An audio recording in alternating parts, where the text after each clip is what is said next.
Salam sejahtera bagimu Manginang yang dikasihi Tuhan Yesus Kristus. Firman kehidupan bagi kita tertulis dalam 2 Korintus pasal 1 ayat 20. Sebab Kristus adalah ya bagi semua janji Allah.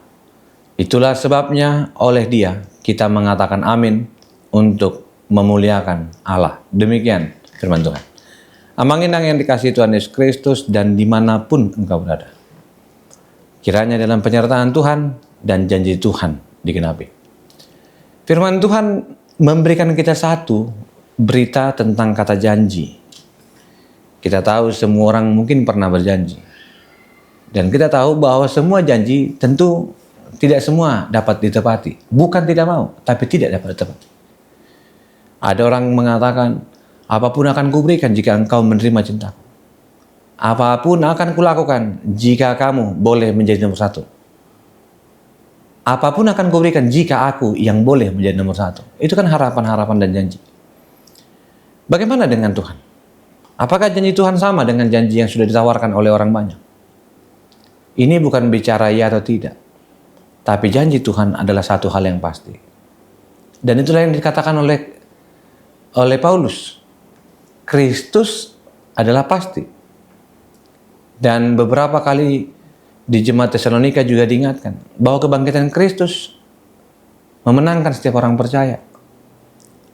Dan kebangkitan itulah menjadi alasan kita untuk ingat janji Tuhan karena Ia datang diutus untuk menyelamatkan kita. Dialah Kristus, Dia adalah Allah kita. Allah yang mengatakan bahwa memang Kristus adalah satu jawaban. Jawaban di tengah dunia yang tidak bisa memberikan jawaban kemana orang akan mati. Kemana akan ada kehidupan. Di mana orang akan melewati proses yang begitu dalam. Ketika kebuntuan hati. Ketika ketidakadaan harapan. Paulus mengajarkan kita jangan bimbang. Ingat janji Tuhan. Jangan takut. Karena Tuhan tetap sama dahulu sampai hari ini. Saudaraku yang dikasihi Tuhan Yesus Kristus, kesungguhan kita untuk ingat janji Tuhan bukan karena kita mampu, bukan karena kita sudah menulisnya, tapi karena janji itu sudah ditetapkan oleh Allah.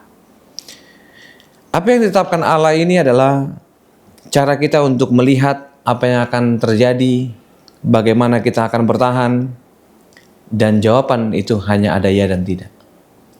Jika kamu sudah sampai di titik mempertanyakan itu, mari beri tempat kepada Allah untuk memberi tahu apa yang seharusnya kita lakukan. Biar Roh Kudus juga memberi tempat kepada kita dan mengatakan, ternyata kemuliaan Allah itu adalah kemuliaan yang memberi tempat bahwa Dia adalah kudus. Dan kita pun menyambutnya dengan memberikan apa yang menjadi bagiannya.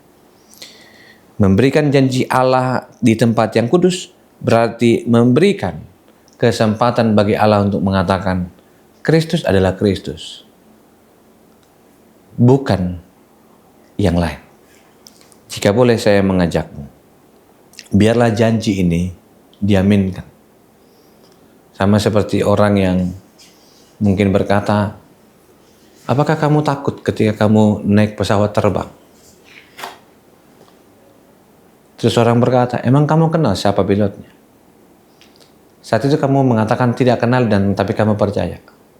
Sekarang firman Tuhan katakan, kita mengenal Allah yang mengorbankan anaknya dan Yesus yang memberi dirinya untuk disalib.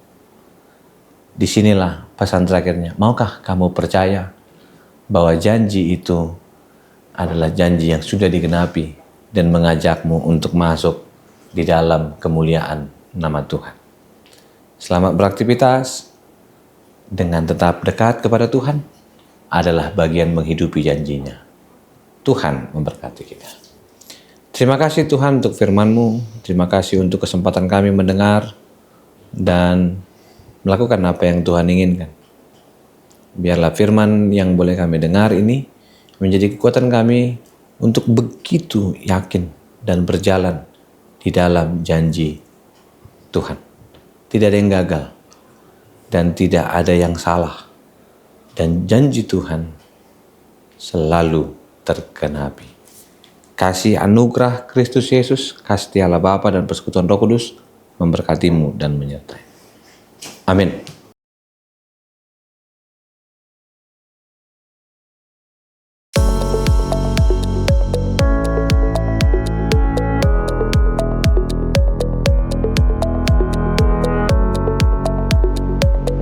Pada tanggal 11 Oktober 2025 ini akan dilaksanakan ibadah pengucapan syukur 70 tahun HKBP Mentex.